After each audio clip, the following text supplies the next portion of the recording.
తెలంగాణ శాసనసభ ప్రాంగణంలో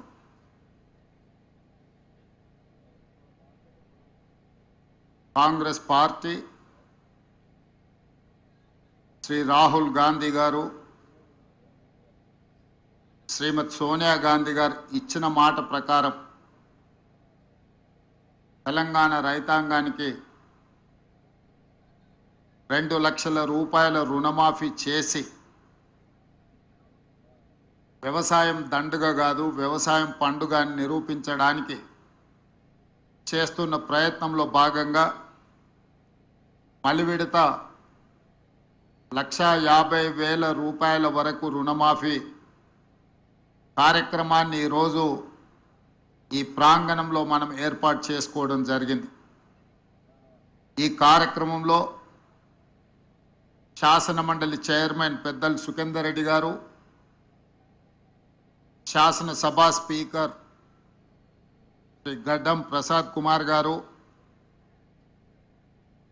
ఉప ముఖ్యమంత్రి వర్యులు బట్టి విక్రమార్క గారు, వ్యవసాయ శాఖ మంత్రివర్యులు తుమ్మల నాగేశ్వరరావు గారు, సహచర మంత్రివర్గ సభ్యులు, శాసన మండలి సభ్యులు, శాసనసభ్యులు, ప్రభుత్వ ప్రత్యేక సలహాదారు పెద్దలు కేశవరావు గారు, మీడియా మిత్రులు, వివిధ నియోజకవర్గాల నుంచి ఇక్కడికి విచ్చేసిన రైతాంగానికి అందరికీ కూడా మనస్ఫూర్తిగా ధన్యవాదాలు తెలియజేస్తున్నా. మిత్రులారా, ఈరోజు ఈ కార్యక్రమం మాకందరికీ తెలంగాణలో ఉన్న లక్షలాది మంది రైతుల ఇళ్లలో పండగ జరుగుతుంటే ఈ కార్యక్రమంలో భాగస్వాములు అవ్వడం మా జన్మ ధన్యమైంది అని చెప్పి మా సహచరులందరం మేమందరం భావిస్తున్నాం. ఈరోజు ఈ కార్యక్రమంలో పార్టీలకు అతీతంగా రైతుల యొక్క సంక్షేమాన్ని ఆకాంక్షించే శాసనసభ్యులు సిపిఐ నుంచి, భారతీయ జనతా పార్టీ నుంచి కూడా శాసనసభ్యులు ఇందులో పాల్గొని ఈ కార్యక్రమం పార్టీలకు అతీతంగా రాజకీయ ప్రయోజనం కాదు రైతు ప్రయోజనమే ముఖ్యమని చెప్పి విజ్ఞత ప్రదర్శించి ఇందులో పాల్గొన్నందుకు వాళ్ళందరిని కూడా మనస్ఫూర్తిగా నేను అభినందిస్తున్నా. ఈరోజు దేశంలో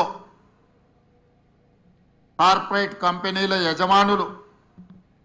వేలాది లక్షలాది కోట్ల రూపాయలు బ్యాంకుల ద్వారా అప్పులు పొంది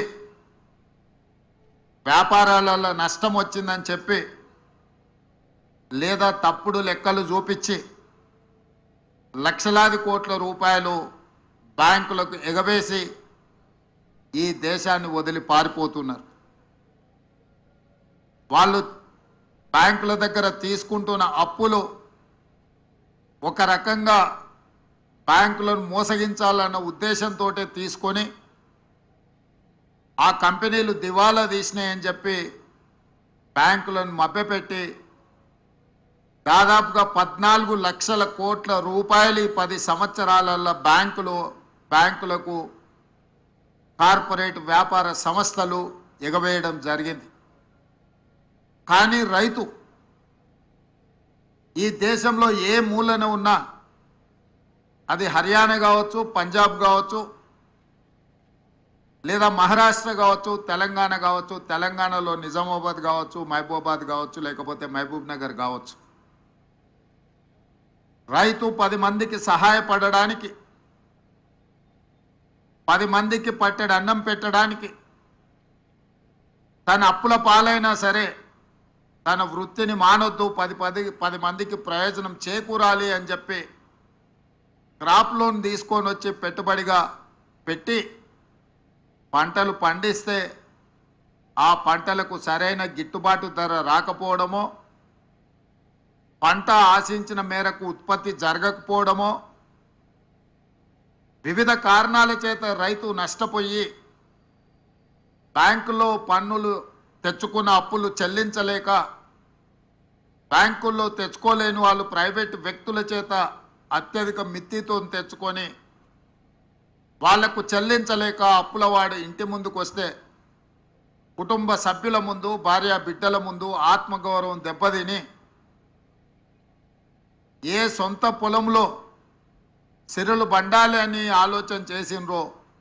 అదే సొంత పొలంలో పురుగుల మందు తాగి ఆత్మహత్యలు జరుగుతున్న విషాదకరమైన సంఘటనలు ఎన్నో మనం చూస్తున్నాం. అందుకే మే 6, 2022 నాడు వరంగల్ ఆర్ట్స్ కాలేజ్ మైదానంలో మా నాయకుడు రాహుల్ గాంధీ గారి సమక్షంలో వరంగల్ రైతు డిక్లరేషన్ పేరు మీద ఏ రైతు కుటుంబంలో విషాదం ఉండకూడదు, వ్యవసాయం చేసే ప్రతి రైతు ఆనందంలో ఉండాలి, ఆర్థిక సంక్షోభంలో కూరుకుపోకూడదు, వాళ్ళను ఆదుకోవాలన్న లక్ష్యంతో 2 లక్షల రూపాయల రైతు రుణమాఫీ చేస్తామని ఆనాడు ఓరుగల్లు గడ్డ మీద నుంచే లక్షలాది తెలంగాణ రైతాంగానికి మాట ఇవ్వడం జరిగింది. రైతు డిక్లరేషన్లో మేము మాట్లాడిన అంశాలను చాలామంది టీవీల ముందు పేపర్ల ముందు అవహేళన చేస్తూ ఈ దేశంలో ఎవరూ చేయలేదు, తెలంగాణ రాష్ట్రంలో గత ప్రభుత్వం 2014లో 1 లక్ష రూపాయల రుణమాఫీ చేస్తా అని మొదటి విడత కాదు 5 సంవత్సరాలు 60 నెలలు 4 విడతల్లో చేసి చివరికి అసలు కంటే మిత్తి ఎక్కువయి రైతుకు ఇచ్చిన 1 లక్ష రూపాయల రుణమాఫీ కూడా మిత్తిలకే సరిపోయి అసలు బకాయి అట్లనే ఉండే విధంగా ఆనాటి పరిస్థితులు. ఆనాడు ధనిక రాష్ట్రానికి నిధుల కొరత లేకపోయినా ఆ రోజు రైతులకు న్యాయం జరగలేదు. మళ్ళీ రెండవసారి కూడా అదే వాగ్దానంతో ముందుకొచ్చి రుణమాఫీ చేస్తాం 1 లక్ష రూపాయలు అని చెప్పి అంచనాలు 19,000 కోట్లకేసి చివరికి 12,000 కోట్ల రూపాయలే రెండవసారి కూడా 4 విడతలలో చెల్లించి 7,000 కోట్ల రూపాయలు మొండి బకాయిలుగా రైతుల నెత్తి మీద అట్లనే వదిలేసి గత ప్రభుత్వము బాధ్యత నుంచి తప్పించుకున్నది. ఏది ఏమైనా 2 విడతలుగా కలిసి 10 సంవత్సరాలు 120 నెలలు కలిపితే కూడా 25,000 కోట్ల రూపాయలు గత ప్రభుత్వం చెల్లించలేకపోయింది. మేము అంచనాలేసి బ్యాంకుల నుంచి వివరాలు తెప్పించుకొని కమర్షియల్ బ్యాంక్సే కాకుండా అగ్రికల్చరల్ బ్యాంక్స్ నుంచి కూడా రైతులకున్న అప్పుల వివరాలు తెచ్చుకున్నప్పుడు 31,000 కోట్ల రూపాయలు దాదాపుగా లెక్క తేలింది. మంత్రివర్గ సమావేశంలో 31,000 కోట్ల రూపాయల రుణమాఫీ చేసి తీర్థమన్నప్పుడు అప్పుల్లో కూరుకుపోయిన తెలంగాణ రాష్ట్రం, ఆర్థిక సంక్షోభాన్ని ఎదుర్కొంటున్న తెలంగాణ రాష్ట్రం ఏ విధంగా ఈ రైతులకు రుణమాఫీ చేస్తారని చెప్పి చాలామంది మాట్లాడడం జరిగింది. కొంతమంది శాపనార్థాలు పెట్టడం జరిగింది. వాళ్ళు చేసిన అప్పులు వాళ్ళకి తెలుసు కాబట్టి వాళ్ళు ఒక నమ్మకంగా ఉన్నారు, ఎట్టి పరిస్థితుల్లో వీళ్ళు చెల్లించరు, ఆగస్టు నెలలో ఏదైతే మాట ఇచ్చిండో మాట తప్పుతాడు అని. నేను మా ఆర్థిక మంత్రి గారు మా అధికారులతో కూలంకషంగా చర్చించి ఇటు వ్యవసాయ శాఖ అధికారులు అటు ఆర్థిక శాఖ అధికారులను